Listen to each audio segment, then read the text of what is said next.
টিপু, ক্যাম্পাসের সার্বিক চিত্র কেমন দেখছেন? হলগুলোর বিদ্যুৎ সংকটের ব্যাপারে কর্তৃপক্ষের তরফ থেকে কি কিছু জানা গেছে? জানাবেন আমাদেরকে। যদি মূলত গতকাল আপনি জানেন যে দিনভর বৃষ্টি হয়েছে এবং সেই বৃষ্টির কারণে ব্যাপক জলাবদ্ধতার সৃষ্টি হয় পুরো রাজধানী জুড়েই। তার ব্যতিক্রম ঢাকা বিশ্ববিদ্যালয়েও হয়নি, এখানেও বেশ জলাবদ্ধতার তৈরি হয় এবং বিশেষ করে মেয়েদের দুইটি হল, ফজিলাতুন্নেসা মুজিব হল এবং কুয়েত মৈত্রী হল, এই দুইটি হলে এর সামনে প্রায় হাঁটু সমান পানি উঠে যায় এবং তারপরেই হচ্ছে এখানকার যে বিদ্যুৎ সংযোগ সেটিও বিচ্ছিন্ন করে রাখা হয়।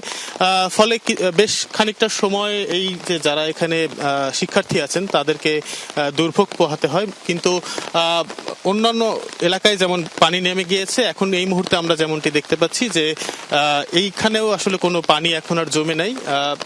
বৃষ্টি হচ্ছে সকাল থেকে, কিন্তু এখন পর্যন্ত আসলে সেভাবে দুর্ভোগের মতো কোনো পানি এখনো জমে নেই এবং ভেতরে আমাদের হলের যারা দায়িত্বে রয়েছেন তাদের সাথে কথা হয়েছে, ভেতরে পর্যাপ্ত বিদ্যুতের যে ব্যবস্থা সেটিও আছে। অর্থাৎ সব মিলিয়ে বলা যায় যে পরিস্থিতি এখন বেশ স্বাভাবিক রয়েছে বলেই কিন্তু আমরা জানতে পারছি। এবং গতকাল শিক্ষার্থীদের অনেকেই জানিয়েছিলেন যে এখানে যেহেতু তারা বিদ্যুৎ ছিল না এবং অনেকেই আসলে ইন্ডাকশনের মাধ্যমে বা বিদ্যুতের মাধ্যমে রান্না করে থাকেন, বা সেই বিষয়ের কারণে কিন্তু অনেকেই গতকাল আসলে বেশ কষ্ট ভোগ করতে হয়েছে, যেটি এই মুহূর্তে আজ আর হচ্ছে না। বা এখন পর্যন্ত যেহেতু কিছুক্ষণ আগেই বৃষ্টি শুরু হয়েছে, যদি আজকে পানি জমে তাহলে হয়তো আবারও কোনো দুর্ভোগ আসতে পারে, কিন্তু এখন পর্যন্ত সবকিছুই স্বাভাবিক অবস্থায় রয়েছে।